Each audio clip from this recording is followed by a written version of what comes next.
రహీమైన నానకైన క్రీస్తైన పరమాత్ముని ప్రతినిధులన్నావు.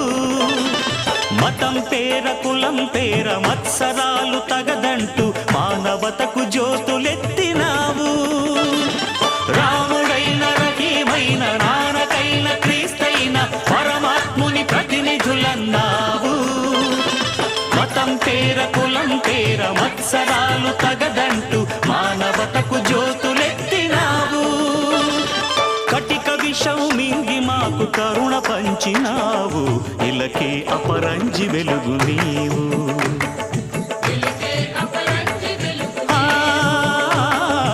ఇలకే అపరంజి వెలుగు నీవు.